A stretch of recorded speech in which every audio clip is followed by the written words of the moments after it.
Howdy, y'all. Thanks for watching. I can't believe how much this COVID has changed everything that's going on with the traffic. I drove out to Southern California this weekend to up in the high deserts, an area called Phelan, and it was on Friday. I took my Crown Vic, and I got new tires on it, and it's actually handling and running really good right now.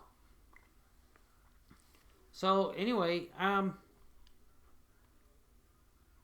I probably didn't get going because I was being lazy until about 11 o'clock in the afternoon, or not in the afternoon, in the morning, and I hit the traffic in Ogden, and it was normal traffic for a Friday in Ogden. Everybody's going 75 miles an hour. And I got down to Salt Lake City, and the speed picked up, 70, 75 miles an hour. And that's normal traffic for that area. You're going through Salt Lake, and I pulled off because I was going to get some cash at an ATM. But the ATM was crazy busy, and so I just stopped at the bank, used the restroom, got out. Since I'm stopped, why not? Got back on the freeway, and it drove down towards Provo. Now, as soon as I got out of the Salt Lake Valley, past the point in the mountain, the speed picked up to 80, 85 miles an hour. And I'm 2 lanes over, and there's cars going like this by me and like this by me. So I pick up the speed, 80, 85 miles an hour. That's as fast as I want to go through Provo. And then I cleared Provo and started to go down towards Nephi and Fillmore. And then as soon as I broke past Provo Canyon, the speed picked up to 85, 90. And that's just what the traffic was going. And so whizzing along there, 85, 90. And then we went past this one bend out there, and it picked up to 90, 95 miles an hour. And then the cars started to pile up. I'm in the right-hand lane, and I haven't driven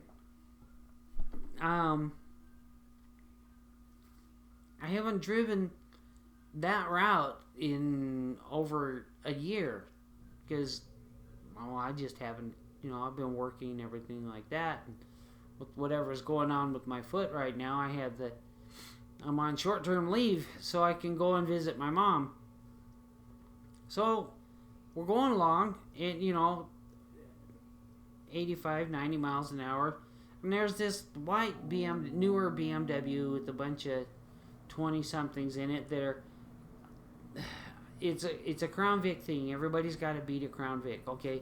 Crown Vic hits the speed governor. A regular LX Crown Vics can't go faster than 110 miles an hour. Now, from 80 to 110, it accelerates really nicely, But, my Volvo C30 is faster than my Crown Vic to 100. It's just a different kind of car. But anyway, so all the way from there, from Provo down to Scipio, it's 85, 90 miles an hour. And sometimes he gets up to 95 miles an hour. No cops anywhere, no sheriffs, no highway patrol, no state troopers, no nothing. It's just free flying the whole way, and the cars are bunching up. So I got off at Scipio, and my car only took $17 worth of gas, so because I topped off the tank. And then getting back on, I don't know if this affected my gas mileage or not, but I filled it up, restroom, and the on ramp going south on Scipio, floored it and got up to 90 miles an hour. By the time I hit the end of the on ramp and merged with the traffic that's going that fast, 90 miles an hour, and it got up to like 95 miles an hour. And and this was a good bunch of drivers. They were kind of spacing themselves out. So all the way from Scipio to Baker, 95 miles an hour. And then Baker, because I had this, I think it's Baker or Bear or whatever. There's this overpass that you drive under, and it's normally a speed trap. I got a ticket there in the 80s for going 80 miles an hour there. And anyway, I'm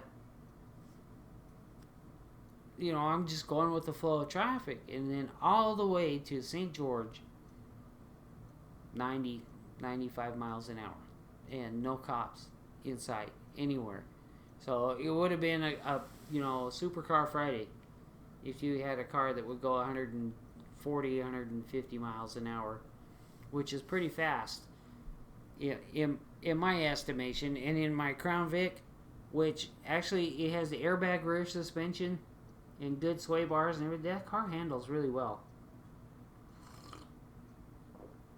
Sorry, I'm not advertising for anybody. So anyway, all the way to St. George, it was 90, 95 miles an hour. And I pulled off in St. George because I figured St. George, the bank that I go to, would be easier to get to. Went off, pulled off, got my cash, got back on the freeway, and that was 70, 75 miles an hour until you hit the canyon. Then the canyon was like, 85, and that was the upper limit for the turns and stuff like that. My Crown Vic, I had my tire pressure boosted up in the tires, and it just handled it just fine. Now my Crown Vic is an 02 Crown Vic, so it has the drag link and steering box, and not the rack and pinion. I like the feel of the drag link steering, because it's more, in my estimation, it's more fluid and it's easier to read. The rack and pinions that I've come across seem twitchy and too fast. Their on center is too slow, and then when you go like beyond a certain point, it accelerates too fast for my taste. I prefer linear, predictable radius. It's just a matter of driving my Volvo is different than driving the Crown Vic. The Crown Vic is predictable in certain circumstances. So anyway, it's very stable at high speed. In my estimation, high speed is around 100 miles an hour, 90 to 100 miles an hour for a sane person on American roads that has regular traffic on them. So anyway, got out of there, and I stopped and got gas at the Flying J, which, by the way, I was at Scipio, I averaged 23 miles to the gallon. And then because I spent longer times at 90 miles an hour, just staying with the traffic, to St. George, and then, pulling off and back on. And when I got back to the Flying J, my gas mileage was still 20 miles to the gallon. And then from the Flying J, to Las Vegas, it was 90, 95 miles an hour the whole way. No cops. I didn't see a single cop the whole way. Nothing. I didn't even see anybody getting pulled over, except for highway patrol helping somebody with a flat tire or they're broken down on the side, but they weren't giving tickets. They had jacks out, so you could tell. So anyway, I'd never driven that fast for that long. It's kind of relaxing until things bunch up. But going out down towards Phelan, Orange County and those areas, San Bernardino. Um, got through there. I stopped at a casino, played, lost $20, and I didn't want to take the time to go and eat a buffet because I don't need to be sleepy when I'm driving. And the weird thing is going through Vegas, it was 65 miles an hour, and everybody bunches up, and then I keep my space because everybody's being aggressive and stupid city drivers. And I had to slam on my brakes a couple of times, at 65 because somebody couldn't make up their mind on what they're doing. And got through there, and then from Vegas to the port of entry for California, 65, 70 miles an hour the whole way from that stretch, which was, boring after going 90 miles an hour for a half a day or a whole day. And as soon as we got past the port of entry, boom, 90, 95 miles an hour. All the way to I would say I-40. And there was a couple of high-speed accidents on there, which cleared out the cops. So the more accidents there were, the faster everybody was driving. And, my upper limit was 90, 95. Stay in the right-hand lane, let everybody go by. But you're a hazard if you're driving slower. And, you get these people that come up. You're going 90 miles an hour, and they're 2 feet off your rear bumper. And my Crown Vic accelerates really nicely from to 110 or to 100. I'll put it that way, because I don't think I got above 100. Because I don't drive the roads. I don't drive the I-15 enough to have all the turns memorized. I like that when I'm driving fast, I like to have my turns memorized because I know where I can cut. And if the traffic's nice, it's fine. But holy cow, I've never ever driven that fast for that long. I guess it's because of this COVID thing. Because back the last time I drove 80 miles an hour, 80, 85, and that was in my excursion. In driving 85 miles an hour in the excursion is just money being thrown out the window. So generally, between 75 and 80 is a sweet spot, and it'll get 15 to 16 miles to the gallon for my excursion. I've had people tell me that's really good for an excursion. They mostly get 10. I'm like, hey, you need a tune-up. Spark plugs and coils, that's all it takes. And do the coils, don't be cheap. If you're going to do all that work to replace those stupid spark plugs, those Ford V10 spark plugs, whatever. My Crown Vic took me half a day to make sure I didn't break off a spark plug, because I just took my time and totally slow. But anyway, coming back from California, I visited with my mom. She had some medical problems, and I had to go out and see her. And then I inherited 2 cats. One of them's here, Jules, who you can't see, and Zena's down here. They're both expecting me to go to bed soon. You know how cats are, if you're a cat person. They like to be around you, and they like to hear you talk for whatever reason. So anyway, coming back on Sunday, the traffic was pretty mellow, just, 75, 80 miles an hour, all the way up, to Vegas. And then you have your normal idiots that block traffic and do that kind of stuff. For no reason, they're in the wrong lane, and they're blocking everybody.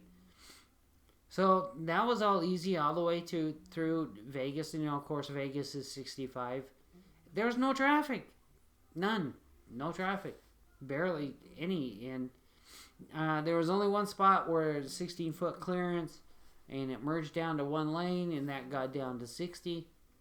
No big deal. And once you broke Vegas, bam, 95 miles an hour. Vroom. It was crazy. That time I stopped at the Sinclair because the Flying J, the off ramp, they need to fix the off ramp so you can see the Flying J better because it's not marked well. It's just a bunch of white posts, and you're looking at it and you're like, whoa, I missed it. Darn it. So, I don't. The Sinclair is just a little bit more expensive. In my Excursion, I had to use 2 credit cards because once you get up to $75, the pump shuts off, and then you have to switch over to another tank, and then you have to do your math off with 2 different receipts. It's really inconvenient, guys. Just do an even $100. That way an Excursion can fill up. My opinion. And the Crown Vic, it doesn't matter because the maximum range on the Crown Vic is 300 miles that I will take it.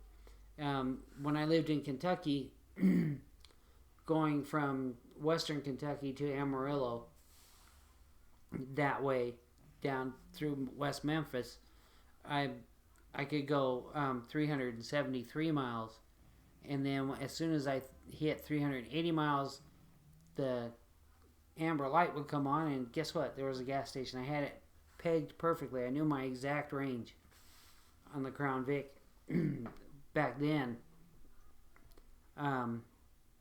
And that was at 80 miles an hour with 6 people in it. I would still get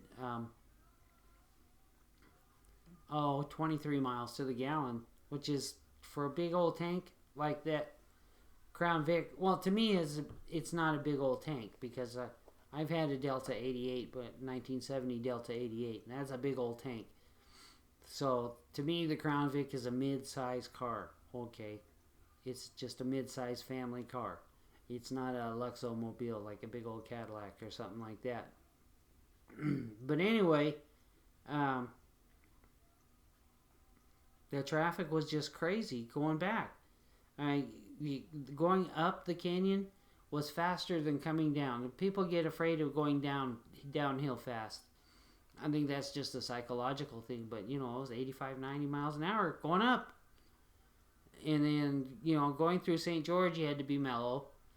And then as soon as you broke St. George, till Bear or Baker, whatever, I call it the 3 Bs.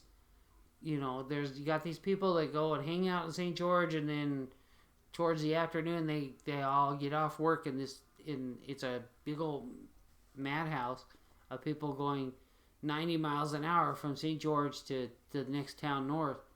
And then it's like a whole bunch of sheep. They just go pull off, and then you got free traffic for about 20 miles. And then all the other nuts that don't live in Bear or Baker or one of the 3 Bs, they all catch up with you, and you're trying to drive sane at 80, 85, and next thing you know, you're stuck in a pack going 95 miles an hour. But this time, see, on Friday, there were no cops. Nothing. Nobody. But going back to Utah from California, once you broke St. George, the traffic just zoomed back up to 90, 95 miles an hour. And, it's half an hour to an hour of going 90 miles an hour. 90, 95. And you can't slow down because you become a traffic hazard. And, you could pull over and let that pack pass, but the next pack is usually worse because they're dumber drivers. I don't know why it works that way.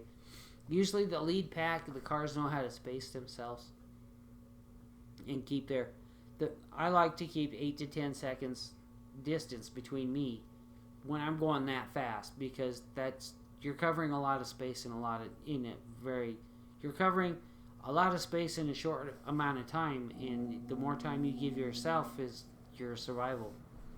So anyway, it was that way, and it even going back through, I of course got gas in Scipio because that's my 300 mark.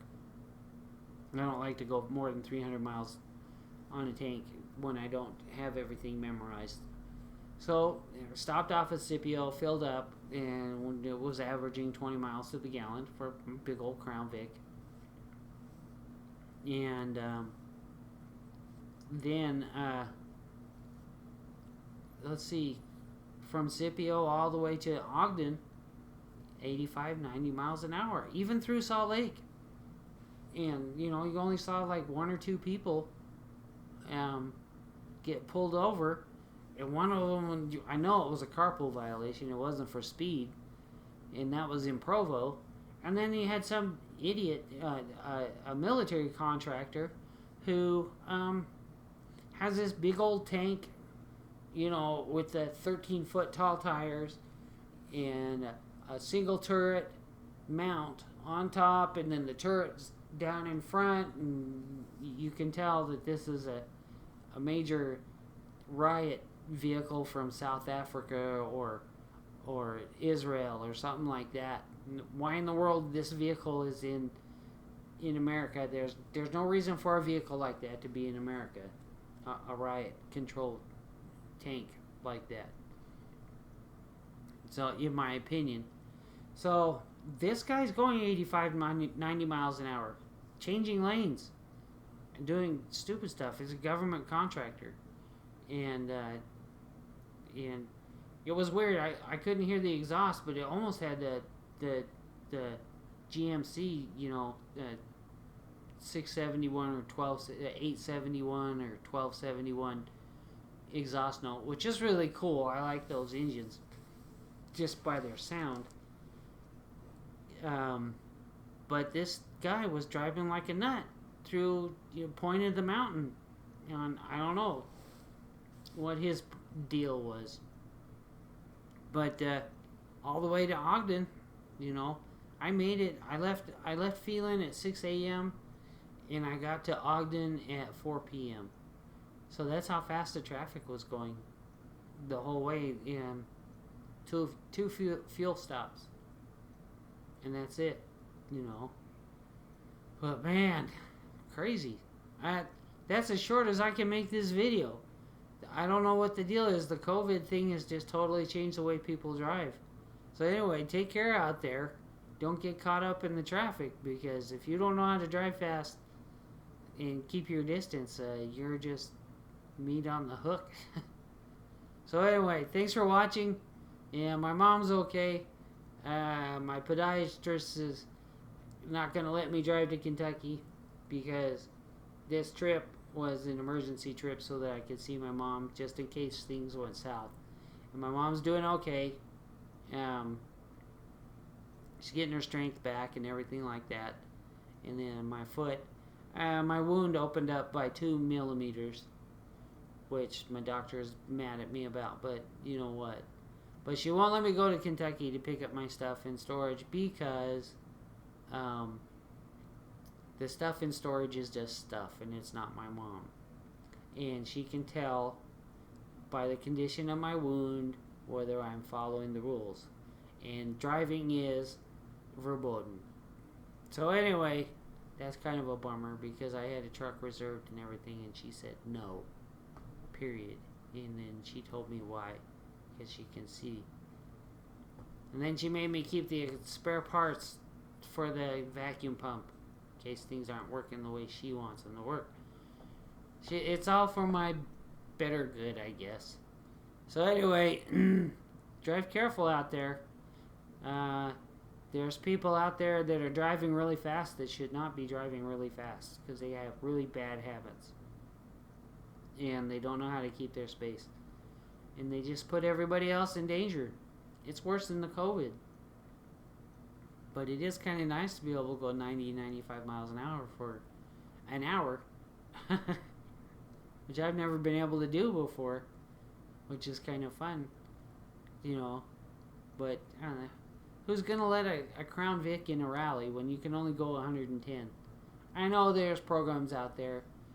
But I want to keep my rims and tires and stuff like that. And I don't know if they make them the 225 6016s in speed rated up to 170 miles an hour. Now I know the Crown Vic will run out of horsepower around 130, but The Crown Vics are pretty slick, actually. Uh-oh. Hi, Katie. Guess what? Time to go to bed, huh? Wow. Good kitty cat. This is Xena. Jules is down here asleep. You know, she's the female. She's the one that's saying, time to go to bed. Jules is like, I'm already sacked out. What kitty cat. So anyway, now I've only got, I can't reach my toes up to shut the video off. Oh. Anyway, this is Xena. I just inherited her. Ow! Right there. Oh. Kitty butt. Ow. Alright.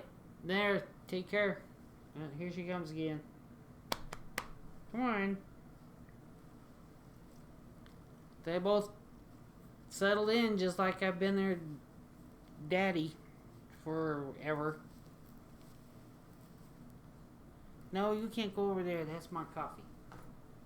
Have a good night. Thank you.